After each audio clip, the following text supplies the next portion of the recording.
We start with a gang of teenage investigators hunting down some ghosty, ghouly spooks, as we're introduced to super bright yet nerdy and insecure Velma, self-obsessed ginger airhead Daphne, who's constantly being made into a damsel in distress, equally self-obsessed airhead Fred, who sports blonde poofy hair and an ascot, and thus is quite possibly a closeted homosexual, and finally a pair of stoner best mates called Shaggy and Scooby. And before you can say, I guess we're just going to gloss over the fact these guys hang out with a sentient talking dog and could be raking in millions over in Vegas rather than wasting their nights on unpaid ghost hunts for shits and giggles, they end up taking down the naughty spirit out of sheer luck and cowardice. And in a shocking twist, what no one could ever see coming. Turns out said ghosty ghouly spook was really just an ugly old man in a costume.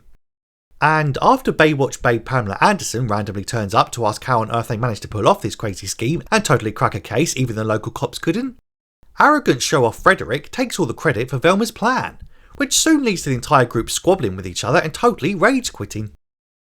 Then we cut to 2 years later, as the pair of perpetually munching, free-loving hippie potheads get invited to investigate a case over at the local amusement park on Spooky Island. And before long, the whole gang accidentally regroup at the airport, given they've all been asked to come over for I'm assuming are perfectly innocent reasons and not at all contrived to organise some sort of trap lol trust me bro. Anyway, because airlines don't let dogs on the plane, which is weird because they seem to let my ex-mother-in-law on with no problems most of the time, Scooby-Doo comes dressed in fucking drag. And before you can say, well I've certainly hooked up with worse looking dogs than that, the Shagster soon meets a hot totty blonde bird called Mary Jane and says that's totally his favourite name. Because hilarious drug references in a kiddie film, yo! And after decking a small homosexual for interfering in his attempt to chase some pussy, Scoob and co arrive on Spooky Island and meet up with the mysterious owner Mr. Mondavarius who brought them all here. Cause he reckons someone's cast a spell on all the college kids around said island, well given they've fallen into a zombified state and are casually tossing off spiky haired hipsters, but not in the fun way. So they all split up and totally insist that they'll each be the ones to solve the case first and shit. And later, whilst the others are off investigating and Shaggy's trying to get into the pants of that MJ bird by literally giving her head, the painfully naive Scooby fella gets lured out into the woods and almost eaten to death by a piss poorly rendered CGI demon thing. But after narrowly escaping, he and the gang end up reuniting at an abandoned part of the park and proceeding to explore a creepy haunted castle attraction, where they soon search for clues whilst accidentally insulting each other in the sheer desperate need to prove their heterosexuality. No! Look, I'm a man of substance. Dorky chicks like you turn me on too. But you compliment. Suddenly though, the whole gaff starts to come to life when a tiny midget man appears and switches the power on, resulting in a hot young teen getting picked up and ran through, but not in the good way. As well as two guys being strangled by sausage, but also not in the fun way. And before you can say, the last time I saw a man and his dog strangled by sausage, I swore never to go onto that part of Pornhub ever again. The gang is saved in the nick of time by poor Fred getting knocked through a window and landing on the kill switch and also the small midget man. Huzzah! After finding a secret room, where it appears young people are being brainwashed into becoming passive brainless slaves who believe nonsense propaganda that ain't even funded by the Department of Education this time, Daphne finds and nicks some weird culty pyramid thing and soon walks in on two immature degenerates seeing who can create the stinkiest farts and burps. Disgusting! Later, Velma inspects a little pyramid which turns out to be called the Daemon Writers, an ancient relic which gives instructions on how to do some sort of occulty rituals, before a handsome chap sits down to stick it on her, which just ends up triggering a flashback for some reason. Back to when the Mystery Inc. gang was at their peak and everyone was super happy, yo. Well, until some highly aggressive pussy old puppy prick popped up called Scrappy-Doo, who wouldn't stop playing the big man and marking his territory on the ginger bird's boobs. So naturally, they kicked him to the curb and totally abandoned his toxic ass. Whilst back in current day, poor Fred gets totally humiliated when he assures everyone there ain't no such thing as giant fuck-off demon monsters but want to gobble them up, right before a giant fuck-off demon monster appears and proceeds to try to gobble them up. No! Unfortunately, and rather giving me flashbacks to my ex first thing in the morning, he and Velma gets pacified by the monster's bad breath, whilst poor Daphne also gets undermined and made to look like a right tit when she promises to protect Mr. Mondavarius at all costs, but who just ends up getting snatched up through the floorboards behind her like a right cat. Anyway, this Scooby-Dooby-Doo fella, what loves shouting Scooby-Dooby-Doo for some reason, scoops up Daft shagging his floozy and promptly defenestrates the twats, as the entire park visiting college students are soon captured and turned into brainwashed zombie drones. They haven't even started their first semester yet. And a little later, Daphne tells Shaggy to shut up whining on about wanting to run away and leave all their friends to die and just generally being a cowardly soy boy. Because now it's their time to prove that they ain't the damsels in distress for once and can totally save the day themselves. But the next morning, they find that all the college kids are back and raving it up, as Shag and Scoop confront a somehow even cringier version of Fred, who's now speaking frat boy party slang. How do you do, fellow kids? What? And after Scooby's attempt at also being down with the kids fails worse than Steve Buscemi's and also Ed Davies and Nigel Farage's, Guess who's back? Guess who's back? Back again. Back again. No! they go and chase after them as Daphne soon gets her doodah pinched. It's steady. I mean gets her secret relic fingered. It's steady. I mean her dusty pyramid snatched. Anyway, the lads escape out on quad bikes and stop to pick up Mary Jane. And poor Scoob just can't believe it when the girl's smacked in the face by a passing branch and her whole face becomes twisted and morphed like current day Madonna. So he promptly tries to tell his best mate all about how his blonde floozy, what he just met, is really a demonic creature who's constantly lying all the time. But naturally, Shaggy just shrugs and says, yeah, she's a woman, so tell me something I don't know, pal. And they soon get into a scrap, before poor Scoob falls into a trap door in the floor, where Shaggy quickly forgets about their pussy old beef and follows him down into the deep dark hole, where he promptly finds a vat full of human souls with ugly ass digital faces. He then releases Daphne, Velma and Fred so they can fly off back to their bodies.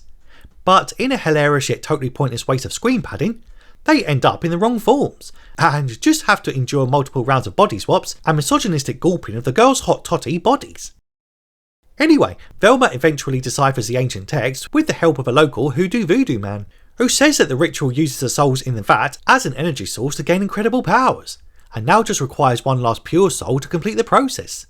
And when the Dark Apocalypse ritual is performed, the naughty evil demon creatures will rule over the earth for 10,000 years.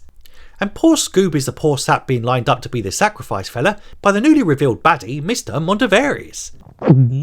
So after their attempt at a rescue plan goes tits up, given Shaggy is a helpless fucking mockadon and just ruins everything he's remotely involved in, the gang instead try to blend into the cult as the ritual process begins, but just ends up getting caught while Shaggy somehow successfully infiltrates said cult, and promptly makes up with Scooby-Dooby-Doo and convinces him that being a sacrifice ain't actually much of a good thing, and he totally has to trust him, bro.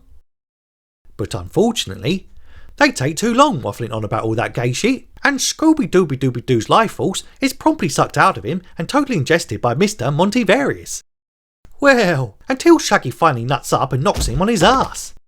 Cause ingesting the purified holy life force of a sentient talking canine, and who just happens to be his best mate and bush bunny partner, just ain't fucking on, son. And he looks like it's curtains for this Mr. Bean looking mother trucker. But unfortunately, he turns out to just be a simple robot fella in a human skin suit.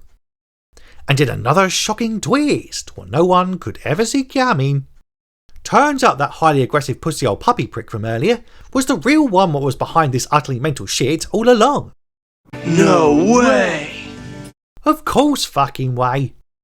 And now enough of the ritual is complete, he becomes a roided out jackass, much like them fellas you see on Venice Beach and shit. Meanwhile, an escaped Daphne then channels her inner badass slayer chick and gets busy smacking up a random Mexican wrestler of some sort, in order to prove she's no longer a damsel in distress and don't need no man, dog or specky nerd to save her. As Fred also tries one last time to prove his masculinity and totally throw everyone off the scent of how much he clearly likes Batty, by swinging shit around rather recklessly to protect a small female. And just as Scooby is totally captured by the buffed up pup, Daphne channels her inner Tom Homan and sends a violent Mexican back to where he came from. You're done! You're done! Which luckily frees all the entrapped souls and totally ruins the ritual, promptly destroying all the demon creatures and totally draining the yappy scrappy fella of all his powers, thereby allowing Scoob to do what we've all wanted to do to this dweeb for the past 20 minutes and totally backhand the annoying scrote flat bang into a cavern wall. Finally! Now having saved the day, the gang all celebrate, as Fred knocks the face off the local ginger and still stubbornly refuses to admit the truth about how much he loves YMCA and Will and Grace reruns, while Shaggy goes ahead and frees the real Mr. Montevarius, and he and Velma reunite with their own new floozy lovers. And we end with Fred finally taking pity on that four-eyed hoe, and lets Velma take the deserved credit for saving all their lives and totally cracking the case.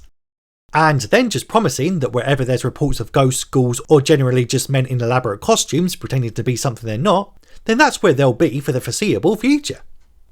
Which I assume is just a setup for a sequel, where they patrol women's bathrooms trying to expose fraudulent blokes in obvious scams. And that's it, that's the movie. Though my favourite part was indulging in all the James Gunn-scripted movie weirdness. Like the scene where the oblivious rock band still plays songs like nothing is happening whilst monsters attack the gang, his typical yet literal toilet humour, Look, it's plastic! What do you care? You drink out of the toilet? So do you!